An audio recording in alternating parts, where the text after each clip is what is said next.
Welcome back to another video of Synopsis, that is Insights Secure Synopsis. And today we'll be reading out this synopsis of 30th March of 2021.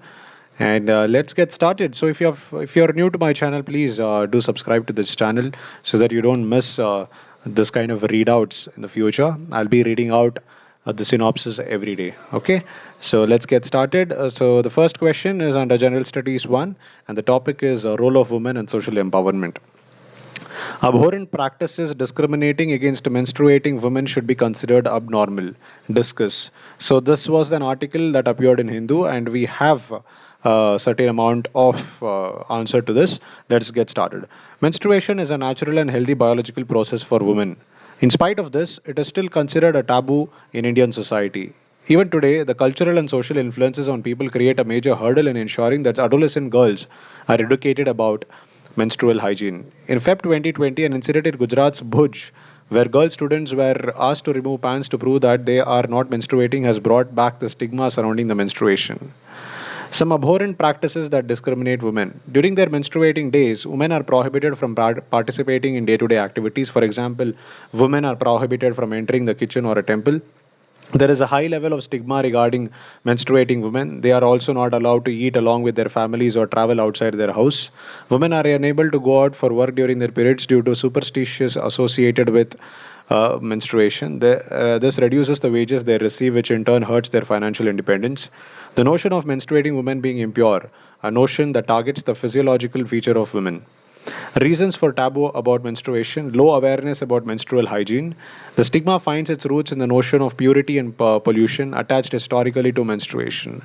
This was explained exceptionally by Justice D.Y. Chandrachud in Indian Young Lawyers Association versus the State of Kerala, known popularly as Sabrimala case, a decision that India is still struggling to accept. The main reasons for this taboo still being relevant in Indian society are the high rate of illiteracy, especially in girls, poverty, and lack of awareness about menstrual health and hygiene. These deeply entrenched social norms about menstruation restrict girls' freedom and affect their health. Prevalence of hegemonic patriarchy in Indian society perpetuates the restrictions, which are often reflected in religious texts like Manusmriti or in the restriction on entry of women from menstruating age group in the religious places like Sabrimala temple. In short, the three A's, that is the awareness, accessibility, and affordability, are major factors affecting this issue. Implications of such discrimination on women. According to a UNICEF study conducted in 2011, only 13% of girls in India are aware of menstruation before men are. 60% of girls missed school on account of menstruation. 79% faces low confidence due to menstruation, and 44% were embarrassed and humiliated over restrictions. Thereby, menstruation adversely impacts women's education, equality, maternal and child health. Poor menstrual hygiene can cause physical health risks and has been linked to reproductive and urinary tract infections, according to UNICEF. It also stops women from reaching their full potential when they miss out on opportunities crucial to growth. Young girls who do not receive an education are more likely to enter child marriages and experience an early pregnancy, malnutrition, domestic violence, and pregnancy complications as a result. Period shame has negative mental effects as well. It disempowers women, causing them to feel embarrassed about a normal biological process. Menstrual inequality is often caused by shame around the conversation as well as high cost of feminine products. This creates challenges in education and increased risk of disease. The latest National Family and Health Survey found that 58% of young Indian women use a hygienic method of protection, mostly sanitary pads, a significant increase from 12% using pads in 2010. However, only less than 18% of Indian women use sanitary pads. More than 77% of menstruating girls and women in India use old cloth, which is often reused ashes, newspaper, dried leaves, and husk sand during periods. Measures needed for period dignity. The first step is to normalize menstruation and destroy taboos around the natural process. Then, policy must be enforced to make menstrual products, sanitation, and hygiene easily accessible. There is a need to break the menstruation stigma and change national policy through education and behavior change with initiatives like hosting menstrual waste workshops and promoting toilet designs that can handle menstrual material waste in India. Girls and women should also be educated about menstrual syndrome, sanitation and hygiene needs of women coupled with the need for privacy, safety, and dignity, is also seeing special emphasis in the Swachh Bharat mission. NGOs and CSOs can train women and girls to make safe, reusable sanitary pads so they always have access to clean and affordable sanitary products. There is a need to work with local communities to end the practice of discrimination and period shaming tradition for good. The World Bank and WASH partnered together to create Menstrual Hygiene Day to spread awareness about the importance of sanitary products for women and girls around the world. Legislations like that in Scotland, which aims to develop a universal system in Scotland, which will provide free sanitary products for anyone who needs them, needs to be promoted in India. In Jan 2017, a member of parliament from Arunachal Pradesh tabled a private member's bill, the menstruation benefit bill in the Lok Sabha, and proposed paid leave for all working women in India every month. From 2014 onwards, the government is funding states under the National Health Mission for decentralized procurement of sanitary napkins to provide rural girls at a cost of rupees 6 for a pack of 6 napkins. The program aims at increasing awareness on menstrual hygiene among adolescent girls, increase access to good quality sanitary napkins, and their safe disposal. The government has launched Jan Aushadhi Suvidha OXO biodegradable sanitary napkin that seeks to provide biodegradable sanitary pads for only 1 rupee per pad. Efforts should be made to increase its accessibility and availability. A multi-sectoral response involving water, sanitation, urban planning, education, health, and the social sector can ensure that evidence-based and cost-effective policies are developed for the benefit of all. The next topic is about population and associated issues, for example, poverty and developmental issues, urbanization, their problems, and their remedies. An improved understanding of the underlying factors behind urban congestion will support the policy measures ensuring progress of urban mobility in India. Discuss. Okay, this article appeared in Financial Express. Now let's read out the answer to this. In recent years, traffic congestion, traffic accidents, and deterioration of environment because of growing population, increasing urbanization, and increasing car ownership have become serious problems in the urban areas. Mumbai was ranked as the most traffic congested city in the world for the second straight year, while Delhi was at fourth place as part of the Traffic Index 2018 published by TomTom, an Amsterdam based company. Traffic congestion means there are more vehicles trying to use a given road facility than it can handle without exceeding acceptable levels of delay or inconvenience. Congestion and the associated slow urban mobility can have a huge adverse impact on both the quality of life and economy. Let us understand the underlying factors behind urban congestion. Indian cities are slow due to uncongested mobility and not due to mobility delays. They are slow at all times, even at night, in the absence of traffic. A popular view is that urbanization leads to ever larger cities and increased rates of motorization. These two features eventually lead to a complete gridlock and congestion. Data on urban transportation in India is scarce. In the UK and US, knowledge on urban mobility and congestion stems from surveys of household travel behavior. However, such surveys are prohibitively expensive to carry out in India. The multi-purpose nature of urban transport also impacts urban mobility in India. The nature of urban transport, where roads are multi-purpose public goods used by various classes of motorized and non-motorized vehicles, as well as wide variety of other users such as street sellers, children playing, and animals. The quality of road network is bad, which also leads to urban congestion. In Indian cities, there is a slow build-up of congestion, which often persists until late into the evening. This is different from the familiar twin peak congestion patterns due to monitoring and evening commutes as are experienced in cities of USA. Effects of the urban traffic congestion, economic impacts. Since the 1990s, the spur in economic growth has created a huge demand for transport infrastructure and services. Despite increasing level of urban mobility in Indian cities, urban transportation is becoming increasingly difficult in terms of convenience, cost, and time. It is concerned with the monetary value of the time spent sitting in traffic. Congestion in Delhi, Mumbai, Bangalore, and Kolkata costs the economy rupees 1.47 lakh crore annually, according to a study conducted by a global consultancy firm. Traffic congestion in Bangalore alone costs the city approximately 5% of its economic output. Unaffordability of private transport and lack of proper public transit option has become a major concern, especially for the urban poor. Quality of life, environmental concerns like increasing air and noise pollution. In 2016, a World Health Organization study found that 14 of the 20 world's most polluted cities belong to India. According to CPCB, that is Central Pollution Control Board, around 180 Indian cities face severe pollution concentration.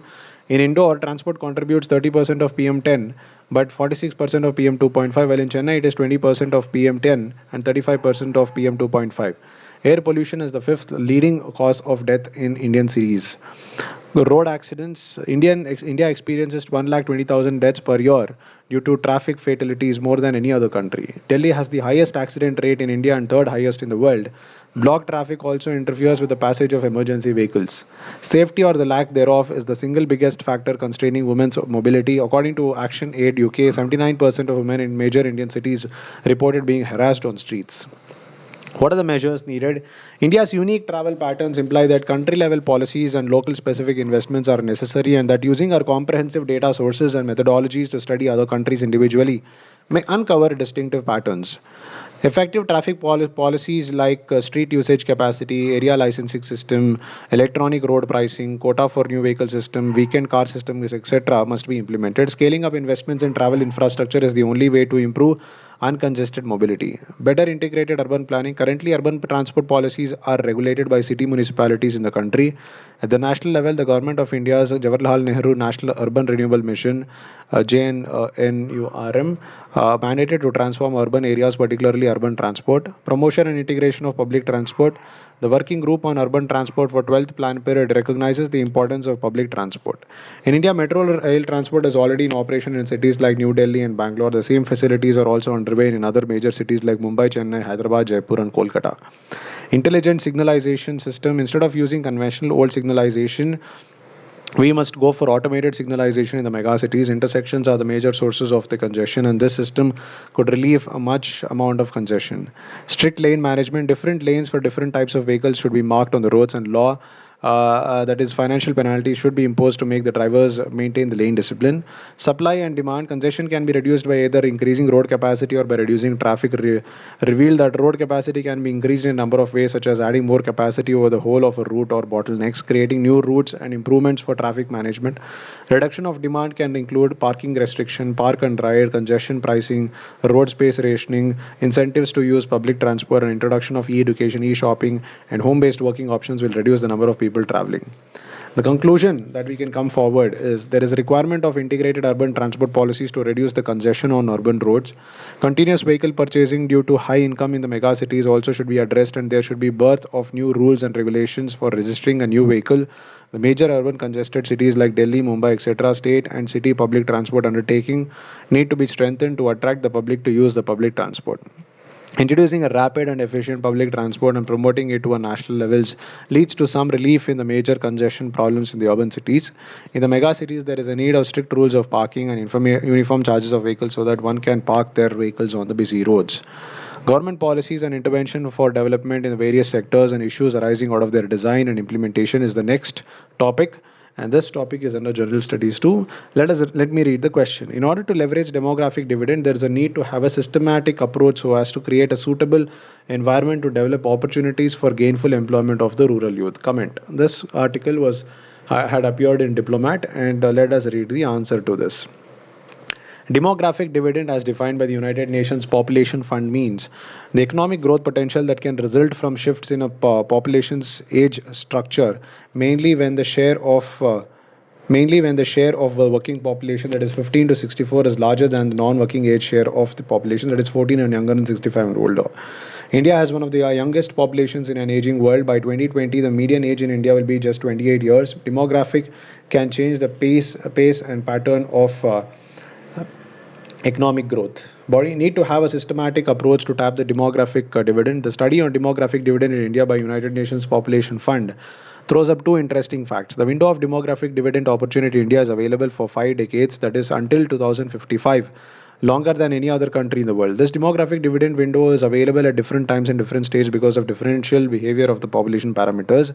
Since 2018, India's working age population, people between 15 and 64 years of age, has grown larger than the dependent population, defined as children aged 14 or below, as well as people above 65 years of age.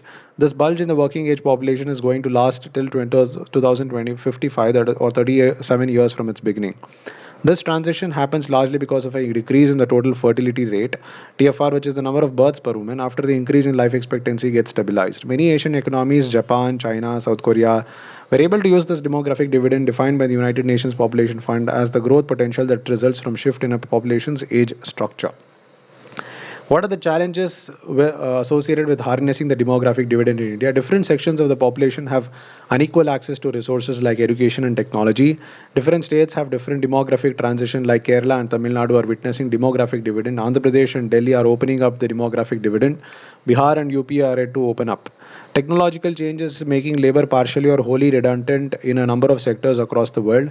Even where labor is still necessary, increasing complexity of production requires laborers to have a minimum skill level that is much higher than the skill level required during the labor intensive output boom in China and Southeast Asia in the past decades.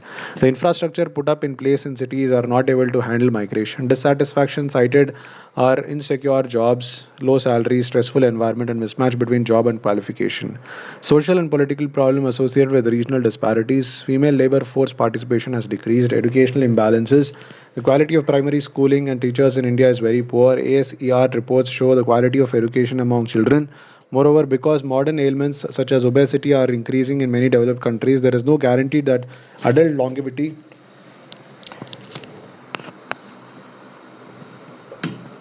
there is no guarantee that adult longevity will continue to increase perpetually. Employment issues, and let us move ahead for the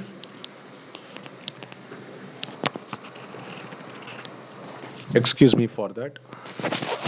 So, what is the way forward to be able to harness the potential of this large working population, which is growing by leaps and bounds, and new job generation is a must. The nation needs to create jobs to absorb the addition of young people into the workforce.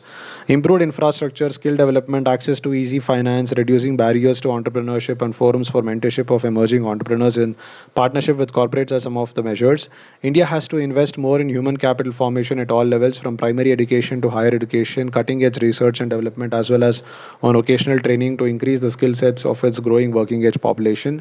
The current situation calls for more and more better schools, especially in rural areas. It also calls for better transportation links between rural areas and regional urban hubs.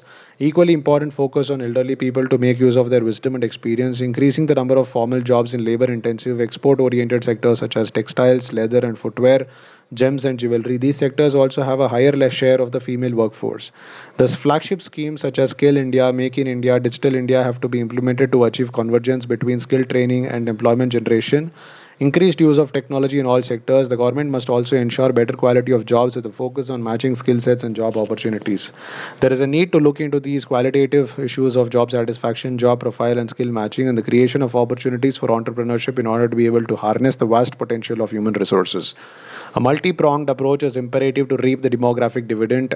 Universal education, value added skills acquisition, and massive growth in employment in the formal sector should be the key focus areas. There is also a need to engage with the youth and create an enabling environment for entrepreneurship. The demographic dividend offers them a quite unique opportunity to boost living standards, but they must act now to manage their older population in the near future by implementing policies that ensure a safe and efficient harnessing of the demographic dividend. Let us go on to the next question, which is part of the general studies 3. Disaster and disaster management is the topic. Recurrent fire accidents in India show the apathy of the government towards public safety. Elucidate. This is as an article that appeared in Hindu. In India, although there are many rules and regulations, codes, and standards related to fire safety, these are seldom followed. Laxity in fire safety measures caused major fires in many buildings. Recently, a blaze that engulfed a private COVID 19 hospital in Mumbai's Bandhu area, and at least 9 people died as flames and smoke spread through the facility housed in a mall. This incident comes soon after the fire that snuffed out the lives of infants in Bandara, again in Maharashtra. The tragedy focuses attention on the failure to make fire safety a systemic imperative in public buildings. Hospital fires are a distinct entity in the literature on safety since the presence of incapacitated patients, oxygen suffused environments, plenty of air conditioning, and lack of sufficient physical space creates a devastating combination with disaster risk when disaster strikes. Fire accidents in India are not new. According to National Crime Records Bureau figures, 17,700 Indians died and 48 people every day due to fire accidents in 2015. Of those who died, 62% were women. Maharashtra and Gujarat, the two most highly urbanized states, account for about 30% of the current country's fire accident deaths. According to our India Risk Survey 2018, outbreak of fire poses a risk to business opportunity continuity and operations and ranks India at third position in fire incidents, especially in northern and western regions of India. Lacunae in fire safety in India, violation of safety norms and lack of standardization installation regulation is a major cause of fire accidents, as large-scale construction of false roofs in commercial buildings and multiplexes is against the National Building Construction Code. High-rise buildings are more prone to fire accidents as they lack an adequate inbuilt fire protection system that makes salvaging operations difficult. Poorly stored goods, even though they are not inflammable, helps to spread fire and hinder firefighters gain access to the seat of the fire or reduce the effectiveness of sprinkler systems. Unclear provisions of fire safety audit in terms of scope, objective methodology, and periodicity of a fire safety audit. Lack of adequate resources, preparedness, and poor fire services fail to ensure fire safety cover to the population. Lack of awareness about the safety arrangements before purchasing or hiring a flat in an apartment or before starting an institution. Faulty wiring PUF, that is polyurethane foam used for plastic insulation, carries a high risk of accidental fire as most of the times it is exposed to electrical wiring which on becoming heated due to overloading or short circuit catches fire immediately. Measures needed: modernization of fire safety equipment. The government should provide financial support and assistance in augmenting and modernizing the fire departments. Proper designing of electrical fittings and regular maintenance of wiring at least once in a year. Building awareness among citizens about fire prevention and protection measures by organizing firefighting workshops once in 6 months in localities, mohallas, schools with the involvement of local councillors, elected representatives. Fire service departments should audit critical fire prone installations like high rise buildings, multiplexes in congested areas, and periodically once in 6 months and take appropriate actions against erring establishments. Proper demarcation of entry and exit points in crowded buildings, installation of firefighting equipment, and their regular maintenance, periodic renewal of non-objectionable certificates by building owners in order to ensure fire preparedness. Way forward: fire service is a state subject and has been included as a municipal function in the 12th schedule of the Constitution. The municipal corporations and local bodies are responsible for providing fire services in many states. All state governments should require mandatory compliance with such safety features for any institution handling patients or giving care. Certification of facilities through third party audit should be made compulsory to eliminate conflicts of interest involving official agencies. The institutions should also be insured for the high levels of public liability. At a broader level, governments must shed their indifference and work to make all spaces safe. In private, public, or commercial buildings, official agencies tend to favor tokenism rather than high standards for the safety of occupants and visitors. They are ever willing to regularize the deviations in construction over time. It is time to fix responsibility for deadly accidents on a single official agency. Let us move on to the next question. The next question is about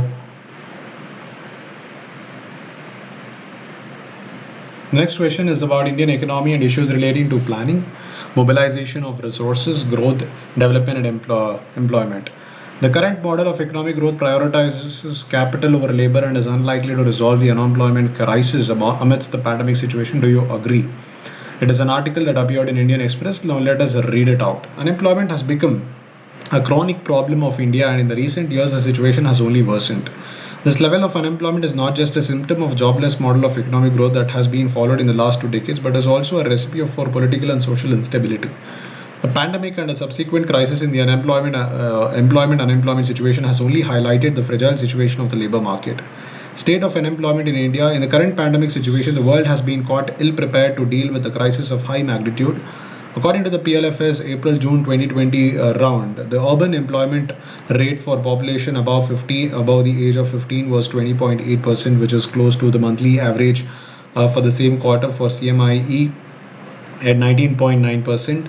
While the lockdown certainly contributed to the worsening of the employment situation, particularly in urban areas, the fact that the economy was already going through severe distress as far as jobs are concerned is no longer surprising. Between 2016 and 2017 and 2019-2020, growth had decelerated to 4%, less than half the 8.3% in 2016-17. The unemployment rates in urban areas for all categories increased by almost 3 times between 2011-12 and 2017-18. The reason for issue of unemployment in contemporary India are: the labor force is the sum of employed and those unemployed who are seeking employment. A shrinking of the labor force is most unusual in an economy with a growing population and thus a growing working age cohort. Low education and lack of skills lead to loss of many job opportunities, discouraged worker effect. A section of those hitherto willing to work may have simply dropped out of an already challenged labor market. Demonetization has caused demoralization among a section of the already unemployed who may have given up all the hope of finding employment. About 90% of Indian workforce is in the unorganized sector, which was majorly affected during demonetization and GST introduction, declining capital formation, which is not backed by the public and private investment, low female LFPR to the tunes of 24% also adds to high unemployment rate. Automation and IR 4.0 is a looming threat to many jobs which have repeated work for or sequential work. Socially disadvantaged groups do not get enough exposure in the job market like the general castes and other backward classes. Labor laws in India are complex and relatively strict. Employment protection legislation is restrictive compared with other emerging economies and OECD countries. Thus, corporates in India tend to rely more on temporary to contract labor, stay small, or substitute labor for capital to avoid strict labor laws. The worsening situation is partly a result of the long term neglect of the employment issue in policy circles. It is also a result of policy decisions such as demonetization and GST implementation, which affected the formal unorganized sector adversely. It is these enterprises in the unorganized sector that are the drivers of employment creation. Way forward, increase public spending in education. At 3.8% of GDP, public spending on education in India is lower than countries like Brazil and Malaysia. The focus of the government needs to shift to spending on enhancing the quality of education and vocational training. Similarly, allowing foreign investment in sectors like legal and accountancy services will create employment as more foreign firms will move to India. Infrastructure investment can also be utilized as an engine of job creation. Investing in people through healthcare, quality education, jobs, and skills helps build human capital, which is key to supporting economic growth and ending extreme poverty and creating more inclusive societies. Educated unemployment, besides promoting technical education, the government needs to focus more on creation of jobs and demand for workers since industries are able to create sufficient job opportunities for all the technically educated people. Policies should ensure that the education system prepare young people for the skill demands of employers through outreach programs, training and apprenticeships, and access to job search assistant measures. More businesses should recognize the opportunity and need to invest in young people so that they can help in developing the qualities necessary for education and future employment.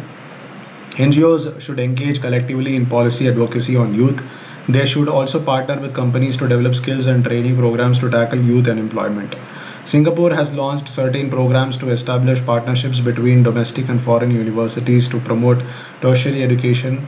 India could learn from such initiatives. New age sectors like defense and aerospace, education and healthcare, burgeoning green sectors like solar energy and wind present another massive opportunity to identify upcoming jobs and prepare talent accordingly. India's ambition to create more than 1 million new jobs in the green energy sector by 2022 is encouraging. Uneducated unemployment, there should be cluster and development to support job creation in micro, small, and medium enterprises. Most of the unorganized sector in employment is in MSMEs, which tend to be concentrated in specific geographic locations. Private sector leaders should build capacity among unskilled and semi-skilled workers to ensure the sustainability of renewable energy projects and provide opportunities to rural communities. Government officials should create public training programs to prepare the poor and less educated people, especially semi-skilled and unskilled, for employment in the clean energy sector. People need to be self-employed by providing training in skills and latest technologies for agriculture and other avenues, especially in rural areas. Women in rural areas who are left behind by men due to migration need to look into other sources of livelihood other than agriculture, like animal husbandry. India has one of the youngest populations in an aging world. By 2020, the median age in India will be just 28. Demographics can change the pace and pattern of economic growth. While China's spectacular growth has already benefited from a demographic dividend, India is yet to do so. Now let's go on to the next question as part of general studies for attitude. Content, structure, function, its influence and relation with thought and behavior, moral and political attitudes, social influence and persuasion. When it comes to attitude held by people in India, then one often faces stereotypes, prejudices, complacent but hostile and conflict-driven attitudes. Do you agree? Examine and give arguments. So this is a question about stereotypes, okay, and how attitude held by people in India often faces stereotypes, prejudices, complacent but hostile and conflict-driven attitudes. Stereotyping is a situation when one judges an individual or a group of people based on his or her own and others' opinions and experiences. Stereotypes are characteristics imposed upon groups of people because of their race, nationality, and sexual orientation. Stereotypes are not always accurate and even if positive can be harmful. Prejudices are opinions formed beforehand without any reason, knowledge, or thought. In many countries today, prejudice is still a big issue among different cultures People always tend to stereotype others just because of race, sex, color, or whatever the case may be. For instance, the Holocaust against the Jews was due to the prejudice towards them.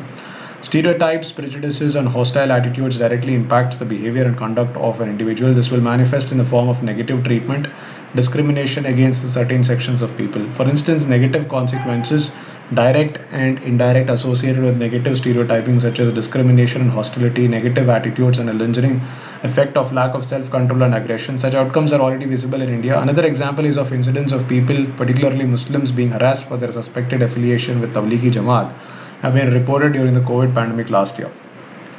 Discrimination against certain sections, for example, discriminated view of transgender community and stereotyping them as unnatural or deviants with occult practices has led them to beggary and exclusion from participating in education. Unemployment opportunities or political arena which has led to severe social and economic inequality which is perpetuating across generations. Prejudiced views between cultures may result in racism. In its extreme forms, racism may result in genocide, such as occurred in Germany with the Jews, in Rwanda between the Hutus and Tutsis, and more recently in the former Yugoslavia between the Bosnians and Serbs. In order to combat stereotypes and reduce prejudices, we can all try to learn more about people, especially those who are different from us, and understand and value our similarities and our differences. If we are more conscious of our assumptions, we can also choose how we respond within our families and home lives, in the workplace, as employers and employees, as parents, teachers, and mentors to children, in other relationships and positions that we have and hold. Conclusion: prejudice and social inequality are unavoidable in a multicultural society like India. The need of the hour is to encourage such depressed actions through affirmative action, stricter implementation of anti discrimination law, like that against untouchability, gender harassment, removing stereotypes in society, needs strong efforts and readiness for change. Ethics and human interface, essence, determinants, and consequences of ethics in human actions, dimensions of ethics, ethics in private and public partnerships, human values, lessons from the lives and teachings of great leaders, reformers, and administrators, role of family, society, and educational institutions in inculcating values. Next time someone complains that you have made a mistake, tell him that may be a good thing, because without imperfection, neither you nor I would exist. Stephen Hawking said this. Okay, the above statement by world-renowned physicist Stephen Hawking exemplifies the importance of trying and working hard, and in the process committing mistakes and rectifying the same to grow higher. Most of us tend to try and avoid mistakes and view them as negative rather than important, but mistakes can teach us and help us improve.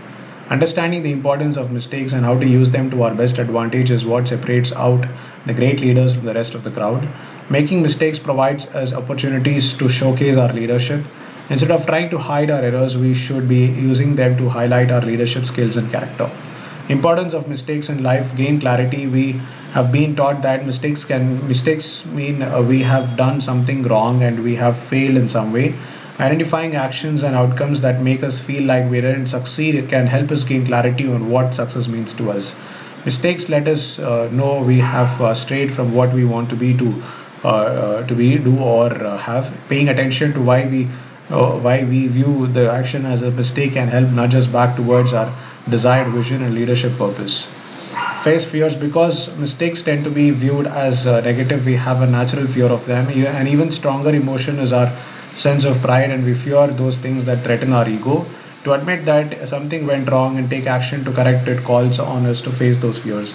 Learning to overcome our fear opens us up for growth and advancement. Facing our fear is a sign of power and resiliency. Show courage. Addressing the fear that mistakes can bring and moving forward despite the setbacks demonstrates courage. It takes courage to admit that we didn't get it right the first time and we want to try it again with new approach. Understanding how to be emotionally and mentally courageous is something that many of us struggle with. Mistakes provide us opportunities to show our courage, and courage is a sign of leadership. Inspires creativity. Mistakes force us to explore alternatives. They require us to re-examine an issue and think creatively to find or develop other solutions or approach. Mistakes teaches what doesn't work and encourages us to create new ways of thinking and doing. Creativity and innovation are a mindset where mistakes are viewed as educational challenges. The shift in mindset can provide positive energy for discovering something new and better. Demonstrate integrity. Big mistakes often start as small errors. Even our smallest choices have power, so it is important we pay attention to the integrity of the choices we make every day. Mistakes can be signal that our words and our actions are out of alignment. In that case, we can re-examine our intentions, reconsider our priorities, and adjust our actions. How we handle mistakes demonstrate the integrity of oneself. Teach others. Many mistakes provide a lesson to be learned. Not only it is a lesson for us, but it provides an opportunity to teach and mentor others what we have learned. Others may be inspired when we are courageous and make our private struggles public. This gives us opportunities to talk through what we could or would have done it differently. These are powerful lessons for individuals to share. All men make mistakes, but only wise men learn from their mistakes. Winston Churchill. We must learn to embrace our mistakes and see them for the lessons they offer and opportunities they provide. This is the approach that will catapult our lives to success. An experimental approach to life and learning must include using mistakes to our advantage. By staying focused on the big picture of our life and we are where we are headed, we can learn to take mistakes in stride as part of our personal development. Thank you so much for being part of this initiative. I hope you enjoyed the video. Please press the subscribe button and also like the video if you like the way I read things out. And until then, see you. Have a good day. See you in the next video on the secure synopsis of 1st of April. Thank you so much, guys. Have a fantastic life ahead.